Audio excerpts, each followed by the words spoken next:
Nandito na tayo sa Sablan para matry yung Sablan Mix. Finally, matatry na natin. Salamat na naman kay Eman. Sa kanila na naman namin ito napanood. Yeah, let's try. Mix. Dati yung mix da. Kuna na ni JR agad. Mix na innards yan.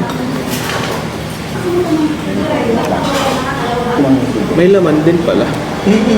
May laman, hindi lang siya puro laman loob. May, Bulaklak. may ano siya konti. May pait siyang konti. 0.5 ganyan. Ito na nga. Ito yung isaw niya. Yung amoy niya kanina parang yung punsyonan na amoy na vibes. Tapos medyo oily.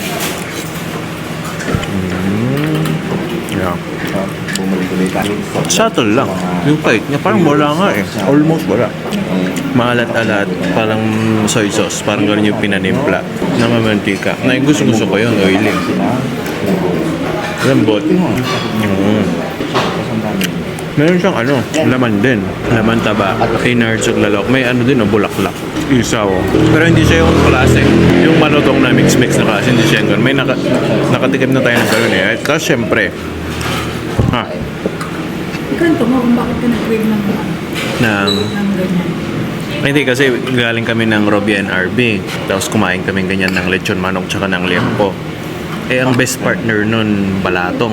Tapos yung mga staff nila doon, magla-lunch na sila. Sarap ng ulam nila. Balatong na may pata. Pata ng baboy. Eh, di nainggit ako. Masakit pang ngipin ko nun.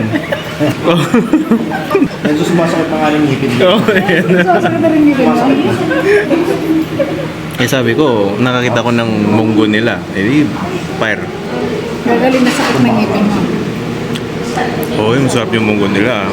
Nagisa yung nila. Gisado. Marami din siyang taba-taba, laman. Tapos madati bulong pa riyan sana. Konting payat. Maalat-alat. Pero ito, best partner niya para sa akin. Manalo. Sila sa Sablan Mix. Dito kami sa OG branch. Kasi may second branch na eh. Time. Okay. So ito yung adobo nila. Parang medyo mas dark. Mas brown ng konti yung kulay. Pork na adobo. Pangalan lang din.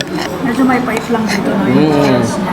Although, hindi siya yung adobo na yung masuka na adobo. Hindi siya ganun. Parang stir fry yung niya. Oily. Lambot. Bakit? Sa tunggo. Yung mga hindi. Mano ata? 200